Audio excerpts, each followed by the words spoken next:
Hello my lovely people, कैसे हैं आप लोग। मुझे पता है आप लोग बहुत अच्छे हैं और बहुत मस्त हैं। चलिए आज की स्टोरी स्टार्ट करते हैं। आज की स्टोरी स्टार्ट करने से पहले अगर आप मेरे चैनल पर नए हैं तो जल्दी से मेरे चैनल को सब्सक्राइब कर लीजिए। स्टोरी पसंद आए तो लाइक और शेयर करना ना भूलिएगा। चलिए आज की स्टोरी स्टार्ट करते हैं। तो आज की स्टोरी है भूत का छलावा।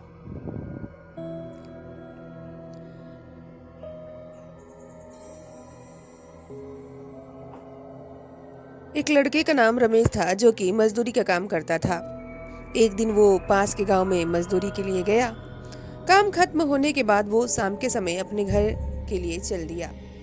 पर उस दिन अचानक से बारिश होने के कारण रमेश कुछ देर उसी गांव में रुक गया।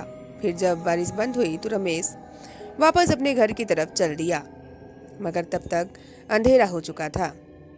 जल्दी से घर पहुंचने के चक्कर में रमेश ने खेतों के बीच बने रास्ते से जाने का निश्चय किया।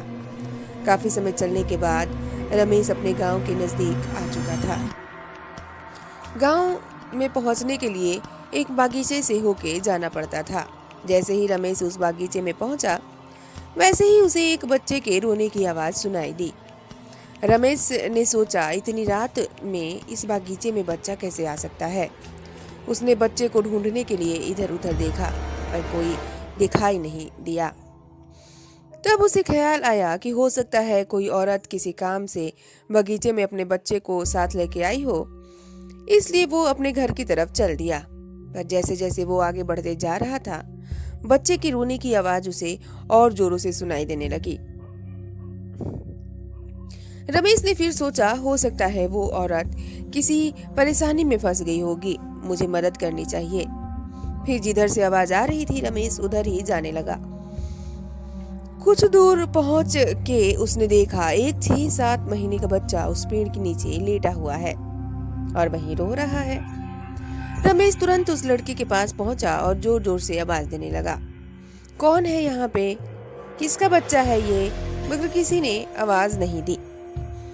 रमेश ने सोचा शायद इसकी माँ यहीं आसपास कहीं बेहोश हो गई होगी, इसलिए बोल नहीं रही। फिर रमेश ने पूरे बागीचे को छान मारा, मगर उसे वहां पे कोई नहीं दिखाई दिया।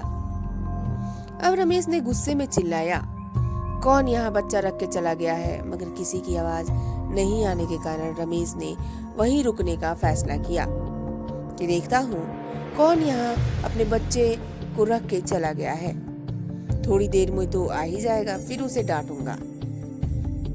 मगर काफी देर बीत जाने के बाद भी उस बच्चे को लेने के लिए वहां पे कोई नहीं आया। अब रमेश समझ चुका था कि शायद कोई जानबूझ के अपना बच्चा यहाँ पे छोड़ गया है। तब रमेश ने उस बच्चे को गोद में उठाया और घर की तरफ चलने लगा। रमेश रास्ते भर चिल्लाते हुए जा रहा था, कैसे कैसे लोग रहते हैं यहाँ पे, अपने ही बच्चे को अकेला छोड़ के चले गए हैं। गुस्से से वो पूरे रास्ते बड़बड़ाते हुए जा रहा था। तभी रमेश को ऐसा लगा कि उसे चलने में दिक्कत हो रही है, क्योंकि बच्चा बहुत भारी लग रहा था। मगर रमेश घर पहुंचने की जल्दी में और तेज चलने लगा कि काफी रात हो चुकी है, जल्दी इस बच्चे को लेके घर पहुंचा जाए। कुछ कदम चलने के बाद रमेश को एहसास हुआ कि जैसे बच्चे का वजन बहुत ही ज्यादा बढ़ चुका है और वो बच्चे को उठा के चल नहीं पा रहा। जैसे ही रमेश ने बच्चे की तरफ देखा तो उस बच्चे की एक आंख बाहर की ओर लटक रही थी और उसके पैर जमीन तक टच होने वाले ही थे और बच्चा रमेश को देख के हंस रहा था। रमेश इतना देखते ही डर के मारे बच्चे को फेंक दिया। फेंकने के बाद वो बच्चा जमीन पे नहीं गिरा, बल्कि जमीन से थोड़ा ऊपर ही लटकने लगा और जोर जोर से हंसते हुए बोला, क्या हुआ, मुझे अपने घर नहीं ले जाएगा। तो पूछ रहा था ना कि मैं किसका बच्चा हूँ। थोड़ी देर और गोद में रखता तब तुझे बताता कि मैं किसका बच्चा हूँ। इतना सुनते ही रमेश वहां से तुरंत भागने लगा और अपने घर पहुंचा। मगर उसने ये बात किसी को नहीं बताई ताकि घर वाले भी ना डर जाए। जैसे तैसे उसने खाना खाया और सोने लगा। अभी रमेश को हल्की नींद ही लगी थी कि फिर घर के बाहर से उस बच्चे के रोने की आवाज़ आने लगी। रमेश ने डर के मारे उठ गया। धीरे धीरे वो आवाज़ और तेज होने लगी।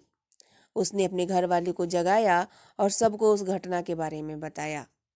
फिर उसने कहा वो बच्चा अभी भी घर के बाहर रो रहा है, मगर बच्चे के रोने की आवाज़ किसी को नहीं सुनाई दे रही थी। वो आवाज़ अगर सुनाई दे रही थी किसी को तो बस वो रमेश ही था। कभी बच्चे की तेज हंसने की आवाज़ आती तो कभी बहुत तेज रोने की आवाज़ आती और वह कहता कि तुमने मुझे क्यों पटक दिया, तुमने सही नहीं किया, और बहुत तेज तेज हंसने लगता और फिर कभी कभी रोने लगता। उसके बाद रमेश के घर वालों ने गांव के ही एक बाबा को बुलाया, जिन्होंने रमेश का इलाज किया और उसके हाथों में धागे बांधे, जिसके बाद रमेश को उस बच्चे की रोने की आवाज़ आनी बंद हो गई। फिर रमेश उस रात आराम से सो पाया। लेकिन रमेश ये बात कभी नहीं भूलता और ना ही फिर कभी उस रास्ते से उसने आना मुनासिब समझा।